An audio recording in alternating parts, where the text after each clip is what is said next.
रहे थे, ये तो हमने ध्रुवबंदी की बात की। अब जो ध्रुवबंदी नहीं है उनको कहेंगे अध्रुवबंदी। अध्रुवबंदी में दो प्रकार हो गए। फिर भी अध्रुवबंदी का अर्थ क्या है? वो अनादि से निरंतर बनती नहीं आ रही है, कभी बन रही है और कभी नहीं भी बन रही है। हम यहाँ उत्तर प्रकृतियों की बात कर रहे, इसलिए मूल प्रकृतियों की अपेक्षा तो हमने कहा था कि 7 प्रकृतियों का तो निरंतर बनता, अनादि से ध्रुवबंध था, परंतु अभी हम उत्तर प्रकृतियों की बात यहाँ कर रहे हैं।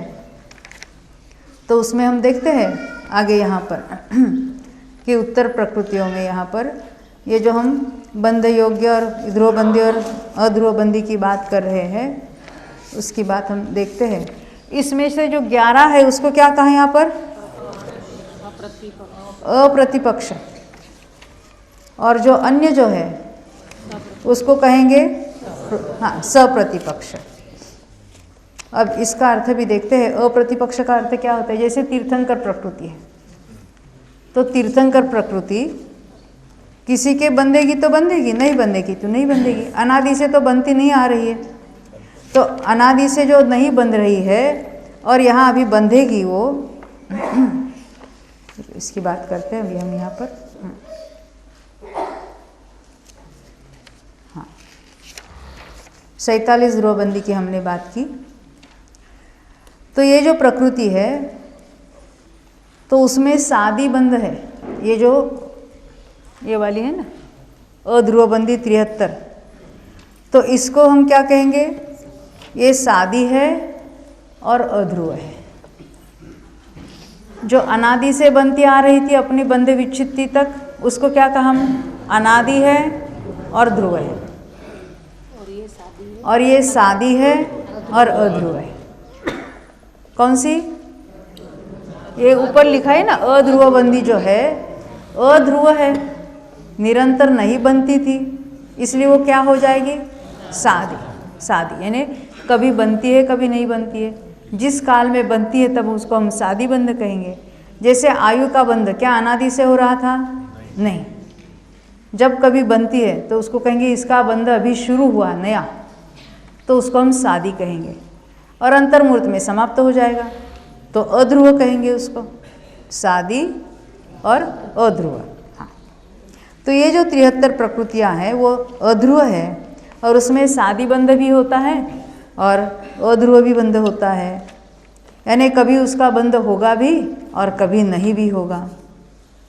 अब इसमें उन्होंने 2 भेद कर दिए। ये जो 11 प्रकृतियाँ हैं वो अप्रतिपक्ष वाली है। देखो सप्रतिपक्ष और अप्रतिपक्ष किसको कहना?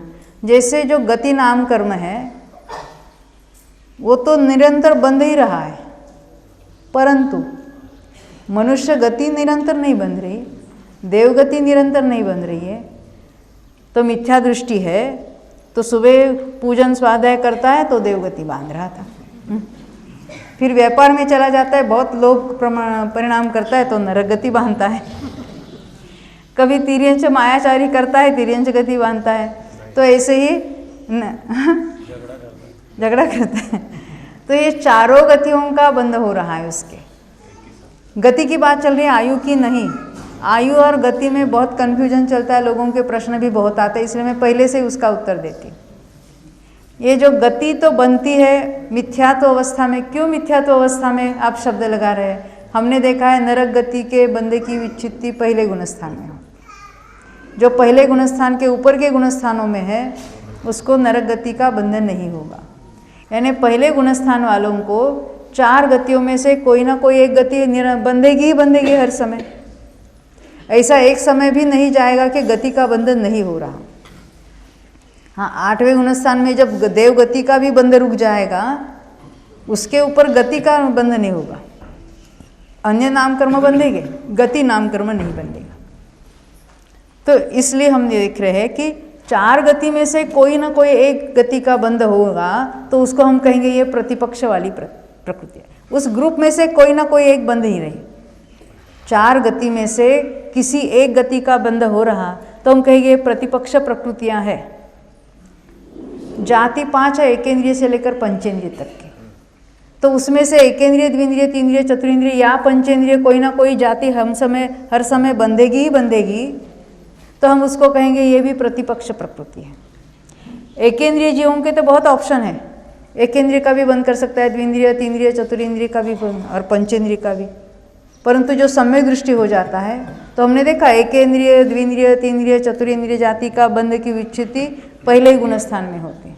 देखो कितना फायदा ही फायदा है, जरा देखो सम्यक तो बहुत अच्छा है। तो ये जो पहले गुणस्थान वाला पांचों जाति, इस जाति नाम कर्म को हम क्या कहेंगे? प्रतिपक्ष वाली। गति है, जाति है, शरीर है। शरीर में भी क्या होता है?